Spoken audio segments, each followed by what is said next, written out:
আচ্ছা মন্ত্রী, কাল যে বিচার আমি করে দিলাম, তারপরে আমার নামে কিরকম আলোচনা চলছে? আলোচনা চলছে মানে সবাই ধন্য ধন্য করছে। আহ! তার মানে বিচারক হিসেবে আমি সফল। সে আর বলতে, মহারাজ, ওইভাবে বিচার করা সম্ভব নয়। তুমি বিচারের কি বোঝো গোপাল, যে মহারাজকে এই রকম ভাবে বলার সাহস পাও? একদম 100 ভাগ খাঁটি কথা বলেছেন। আমি সামান্য একজন ভাঁড়, লেখাপড়াও সেরকম করে করতে পারিনি। আমি আইনের কথা কি করে বুঝবো বলুন? তবুও সবার সাথে কথা বলতে বলতে এইটুকু বুঝেছি যে কঠিন জীবনে কখন কাকে কোন বিচারে ফেলে দেয় তা কেউ আগাম বলতে পারে না মহারাজ। আবার তুমি বড় বড় কথা বলছো গোপাল। তোমার ওই বড় বড় কথাগুলো তোমার নিজের কাছেই রাখো। মাঝে মাঝে তোমার কিছু ভক্ত যারা তোমাকে জ্ঞানী গোপাল ভাবে তাদেরকে শুনিও। মূল কথাটাই মন্ত্রীমশাই বুঝলেন না, না বুঝে গোপালকে যা নয় তাই বলে গেলেন। থামো তো মন্ত্রী, থামো থামো। কিছু কিছু মানুষ থাকে যারা একটু বেশি কথা বলে, নিজেদের জাহির করতে চায়। আরে ওদের কথা বলাটুকু কেড়ে নিলে ওরা কি করে বাঁচবে? ওরা কথা বলে যাক, ওদের কথার গুরুত্ব না দিলেই চলবে। ঠিক আছে মহারাজ, আপনার যা ইচ্ছে। ঠিক আছে মহারাজ, যখন আমার আপনার কাছে কোনো গুরুত্বই নেই, তখন আর আপনার সভায় আমার কি প্রয়োজন? যদি মহারাজের আজ্ঞা থাকে তাহলে আমি রাজপ্রাসাদ থেকে বিদায় নিয়ে নিচ্ছি। তুমি চলে যাবে? যাও, জেনে রেখো তোমাকে কিন্তু বরখাস্ত করা হলো, আর এই রাজসভায় তোমার কোনো প্রয়োজন নেই। মহারাজ, তবে আমাকে আজ্ঞা দিন।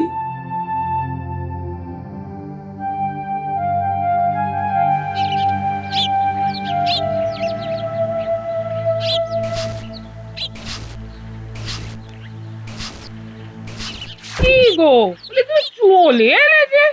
তোমার শরীর টরীর খারাপ হলো নাকি? না না, শরীর খারাপ হবে কেন? শরীর শরীরের জায়গায় ঠিকই আছে। তবে চলে এলে যে? এই তো কিছুক্ষণ আগে গেলে। আসল কথা বললে তো এক্ষুনি দুশ্চিন্তা করবে। আসল সত্য না বলে অন্য কি কিছু গো, বলতে তুমি হবে। চুপ কেন? কি বলবো বলো তো? বলে তুমি বিশ্বাস করবে? বলো, কেন চলে এলে? অনেকদিন ধরে মন করছিল তোমাকে নিয়ে একটু তীর্থে যাব গিন্নি। সেটা নিয়ে ভাবতে ভাবতে দিলাম মহারাজকে বলে। উমা, তা শুনে মহারাজ কি বললেন? তা শুনে মহারাজ বললেন, তা গোপাল যাও, দিন কয়েকের জন্য গিন্নিকে নিয়ে ঘুরে এসো। উমা, তাই বললেন মহারাজ? তা কোথায় যাবে বলে ঠিক করেছো? শুনুন শুনুন শুনুন, মহারাজের আদেশে আজ থেকে গোপাল ভাঁড়কে রাজসভা থেকে বহিষ্কার করা হলো। গোপাল ভাঁড়ের সাথে রাজসভার আর কোনো যোগাযোগ থাকবে না। শুনুন শুনুন শুনুন। মানে?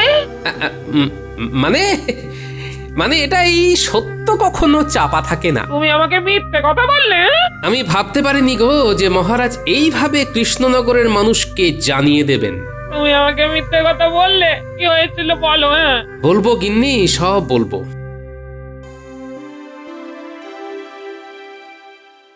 এইভাবে গোপালকে যে রাজসভা থেকে বহিষ্কার করে দেবেন এটা ভাবতেও পারিনি। ছি, মহারাজ পরে বুঝতে পারবেন যে তিনি কত বড় ভুল করেছেন।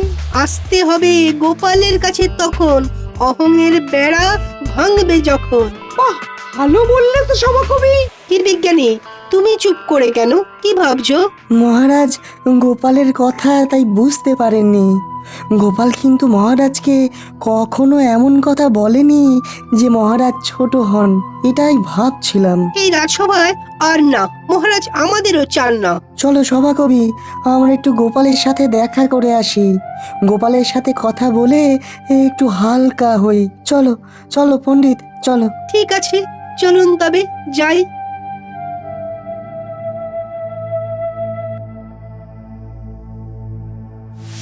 এই বেশ ভালো হলো, কি বলেন মন্ত্রীমশাই? নিজে যেচে পড়ে বংশদণ্ড নিজের ঘাড়ে নিয়েছে।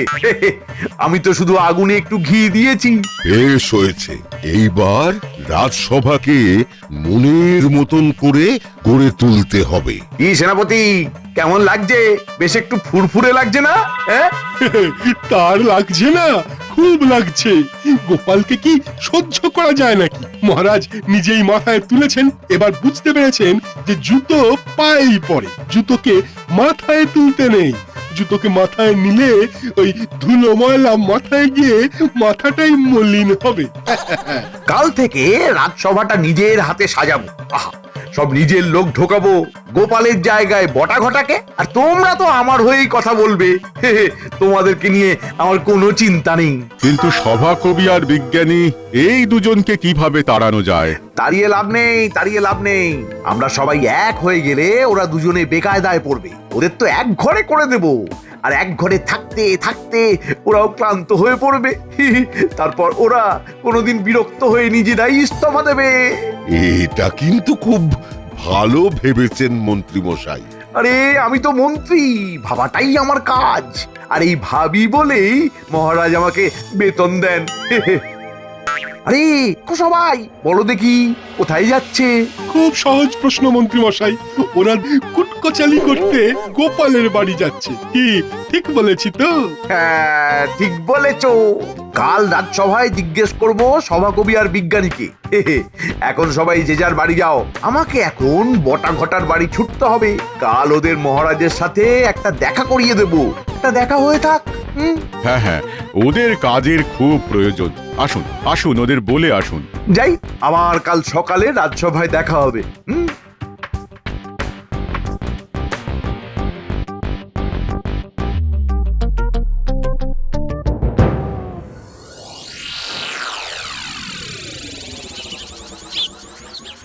কি হে গোপাল, আছো নাকি বাড়ি?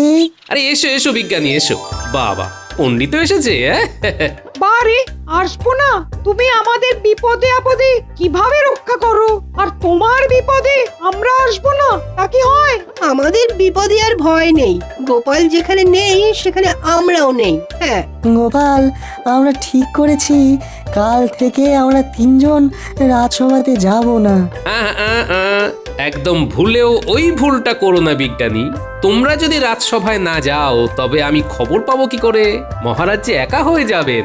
তুমি এখনো মহারাজের কথা ভাবো? আমাকে তাড়িয়ে দিলেও মহারাজকে আমি শ্রদ্ধা করি। মহারাজের কোনো ক্ষতি হলে রানীমার উপর তার প্রভাব পড়বে। ঠিক আছে গোপাল, রাখবো তোমার কথা। যতই থাকুক হৃদয় মাঝে তোমার জন্য ব্যথা। গিন্নি, কোথায় গেলে গো? দাও দাও, আমার সহকর্মীদের জল খাবার দাও। আমার এইসবের কি দরকার? সারাদিন পর আমার ঘরে এলে আমাকে অতিথি সেবা করতে দাও। ওই তো গিন্নি এসে গেছে। এই যে মুড়ি আর নারকেল দিয়ে মেখে এনেছি, সবার জন্য নয়। হ্যাঁ, আমের সময় আমরে দাদা, জামের সময় জাম, সন্ধ্যাবেলায় নারকল মুড়ি, ঠান্ডা করে ভরি। এতদিনে একটা খবরের মতো খবর দিলেন বটে, মন একদম কিরকম ফুরফুরে হয়ে উঠলো। এবার তাহলে আমাদের মনোবাঞ্ছা পূর্ণ হবে। হবে মানে? হ্যাঁ, হয়ে গেছে। কাল আমার সাথে রাজসভায় যাবি। গোপালের জায়গায় আমি তোদের বসিয়ে দেব। মহারাজ মানবে কেন? মহারাজ হয়তো অন্য কাউকে ভেবে রেখেছেন। ভেবে রাখলেই হবে? আমার একটা মত আছে না? ওসব নিয়ে একদম ভাববি না। জানবি তোদের মাথার ওপরে মন্ত্রী আছে। ও মা গো, আপনি কি সুন্দর কথা বললেন, আমার প্রাণটা কেমন জুড়িয়ে গেল। এমনি ভাবে কেউ কোনোদিনও বলেনি। তার মানে কাল থেকে আমরা দুজনে রাজকর্মচারী। সকাল সকাল চলে আসবি, বুঝলি? তোদের প্রথম দিন তো, দেরি করা ঠিক হবে না। একদম চিন্তা করবেন না, আমরা সবার আগে ওখানে গিয়ে দাঁড়িয়ে থাকবো। হ্যাঁ, ঠিক আছে, আজ তবে আসি।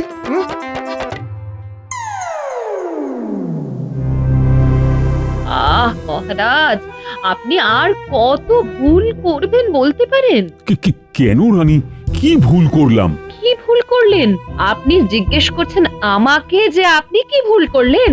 মহারাজ, আপনি কি সত্যি মনে করতে পারছেন না? ও, তুমি কি গোপালের কথা জিজ্ঞেস করছো?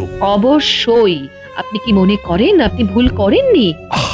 গোপাল না বড় অন্যের ব্যাপারে নাক গলায়। তার জন্য দায়ী কে মহারাজ? কে দায়ী? আপনি। আপনি আপনি দায়ী মহারাজ। গোপালকে রাজ্যের সব কাজে জড়িয়েছেন। গোপালকে ছাড়া একটা দিন আপনি কল্পনা করতে পারেন মহারাজ? আমার ভুল হয়েছে, ঠিকই বলেছ। এবার গোপাল ছাড়াই আমাকে চলতে হবে। আমার অনেক সভাসদ, তাদেরও জ্ঞান আছে, আমার মন্ত্রী আছে, মন্ত্রীর মন্ত্রণা নেব না।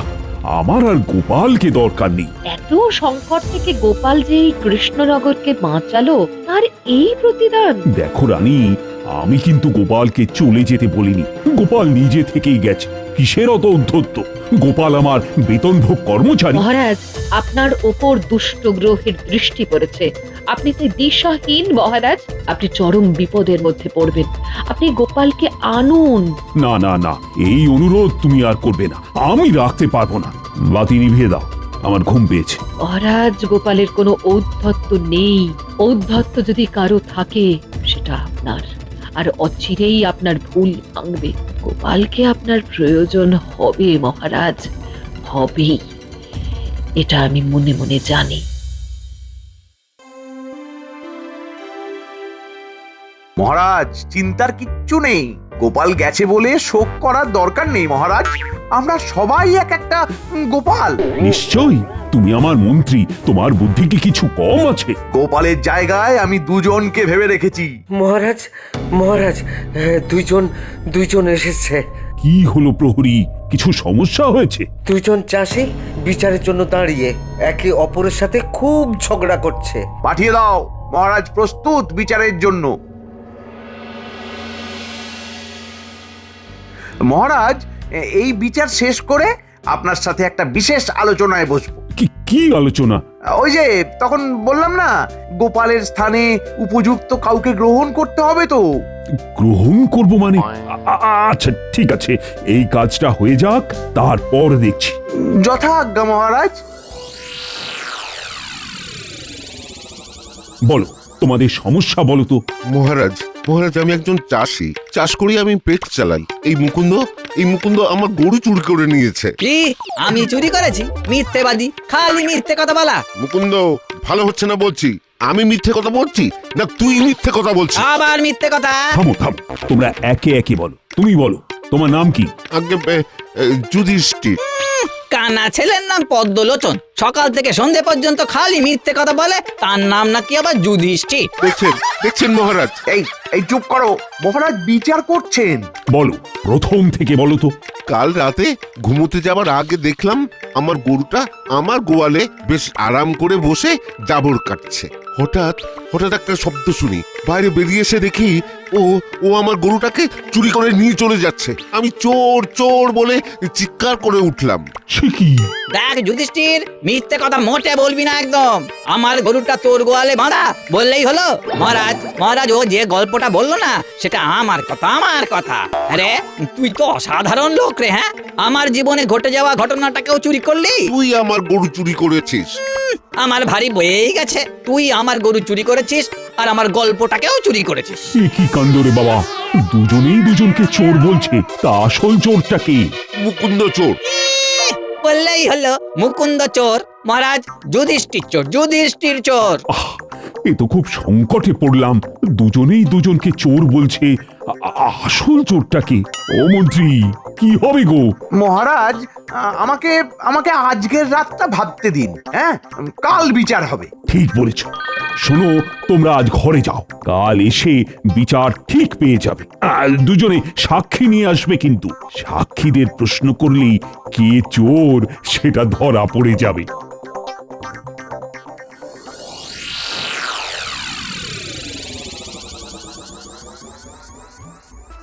তাহলে আজ এই ঘটনা ঘটেছে। কাল ওদের সাক্ষী সাবুত কি বলে সেটা লক্ষ্য করবে সবাই। তারপর মহারাজ কি রায় দেন সেটাও দেখো। কি আর রায় দেবেন? আমি দায়িত্ব নিয়ে বলছি, কালকেও এই রায়দান মুলতবি থাকবে। হ্যাঁ, মহারাজ ধরতেই পারবে না। সবাইয়ের জন্য মুড়ি মাখা। হ্যাঁ গোপাল বউ, তুমি একদম নিশ্চিন্তে থেকো। হ্যাঁ, গোপালের ডাক পড়লো বলে। মন্ত্রী, বাদী আর বিবাদী দুপক্ষের কথা শুনে আজ আমাদের রায় দান করতে হবে। আগে হ্যাঁ মহারাজ। তাহলে বিচার পর্ব শুরু করো। যুধিষ্ঠির, না না, তুমি শুরু করো। কি আর বলবো মহারাজ, ওই রাতের বেলা গরু চুরি করে নিয়ে বেরোবার সময় হাতে নাতে ধরা পড়ে যায়। আমি ওকে জড়িয়ে ধরে চিৎকার করে উঠি, তারপর সবাই এসে দেখে। মুকুন্দ, এবার তুমি তোমার কথা বলো। নতুন আর আমি কি বলবো, আমার কথাগুলো তো ওই সত্যবাদী যুধিষ্ঠির চুরি করে বলে দিল। মহারাজ, বিচার আপনার হাতে। সাক্ষীদের ডাকো। গরু চুরি মামলার সাক্ষী হাজির হও। এসে গেছি মহারাজ। তোমার নাম কি? আমার নাম সাধু। সেদিনের ঘটনা বলো, যা দেখছো সত্যি বলবে কিন্তু। ঠিক আছে মহারাজ, সব কিছু সত্যি বলবো। সেদিন রাতে প্রচন্ড হাঁক ডাক শুনে ঘর থেকে বেরিয়ে দেখি দুজন দুজনকে জড়িয়ে ধরে চোর চোর বলে চিৎকার করছে। হ্যাঁ, তুমি চুরি করতে দেখোনি? না মহারাজ। হয়ে গেল। দ্বিতীয় সাক্ষীকে ডাকো মন্ত্রী। কি যে হচ্ছে কিছুই বুঝতে পারছি না। দ্বিতীয় সাক্ষী হাজির হও।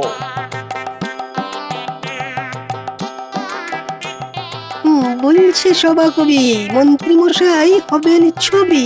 আগে আমি চরণ মহারাজ, সেদিন যা দেখেছি সব বলছি। তুমি কাউকে চুরি করতে দেখেছো? চুরি করতে তো দেখিনি, আমি চিৎকার শুনে বেরিয়ে এসে দেখি দুজনে দুজনকে ধরে চিৎকার করছে চোর চোর বলে। যা বাবা, কেউ তো কাউকে চুরি করতে দেখেনি। তাহলে বিচারটা হবে কি করে? আরে কি গো মন্ত্রী, তুমি কিছু বলো। মহারাজ, মহারাজ, আমার সব গুলিয়ে যাচ্ছে, আমার সব গুলিয়ে যাচ্ছে, আমার মাথা কাজ করছে না মহারাজ।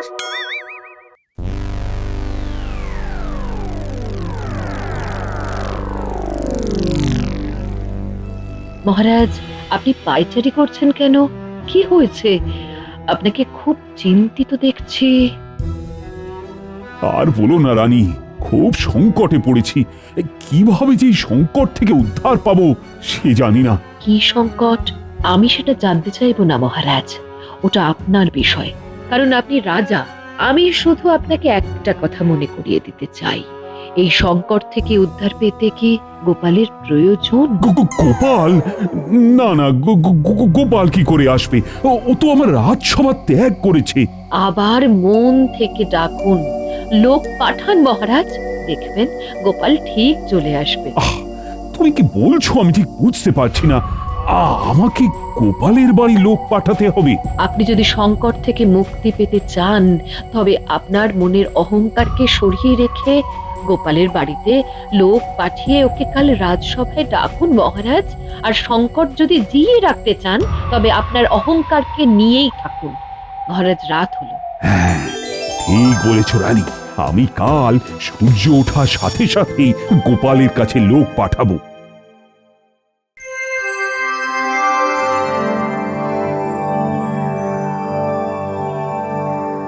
এই রে, গোপাল আবার কেন? তার মানে মহারাজ আবার ডেকেছেন? মহারাজের জয় হোক। বলুন মহারাজ, আপনার সভায় ভাঁড় গোপালের আবার কিসের প্রয়োজন পড়লো? বলছি, পুরনো কথা মনে করে আর কষ্ট পেও না গোপাল। তোমার বুদ্ধি আমার খুব প্রয়োজন। আমাকে এই বিপদ থেকে উদ্ধার করে দাও। আপনার বিপদ আমি জানি, দুই চাষির মধ্যে কে যে সত্যি বলছে সেটা জানা যাচ্ছে না। হ্যাঁ গোপাল, হ্যাঁ। ওদের ডাকুন, আজই বিচার শেষ করে কে চোর বলে দেব। ডাকুন মহারাজ ওদের। প্রহরী, ওদের নিয়ে এসো।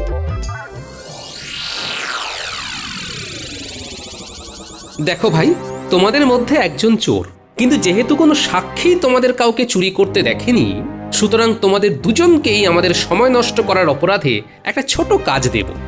কাজ না বলে ওটাকে শাস্তিও বলতে পারো। কি কাজ? তোমাদের দুজনকে শ্মশান থেকে একটা মৃতদেহ নিয়ে নদীতে ভাসিয়ে দিতে হবে। তোমাদের জন্য একটা মৃতদেহ সাদা কাপড়ে ঢাকা দিয়ে রাখা থাকবে। তোমরা দুজন মিলে সেই মৃতদেহটাকে কাঁধে করে খালি পায়ে নদীতে ভাসিয়ে দেবে। এই আজ তো অমাবস্যা, অন্ধকার। ওরে বাবারে, কিচ্ছু করার নেই, আমি ধরে নিচ্ছি যে তোমরা দুজনেই চোর। এই শাস্তিটা মাথা পেতে নিতেই হবে। ঠিক আছে, তাই হবে।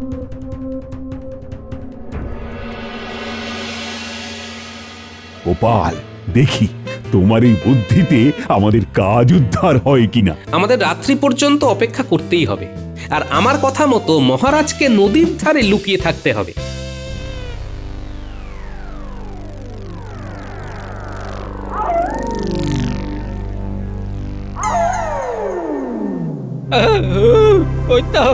ওই তো সাদা চাদরে ঢাকা মৃতদেহ। এই সবের জন্য দায়ী তুই। একদম মিথ্যে কথা বলবি না, তুই আমার গরু চুরি করতে গিয়ে ধরা পড়েছিস। হ্যাঁ, এখন কার না কার মৃতদেহ কাঁধে করে বয়ে নিয়ে যেতে হবে। তোল। ওরে বাবা, খুব ভারী। এবার চল চল।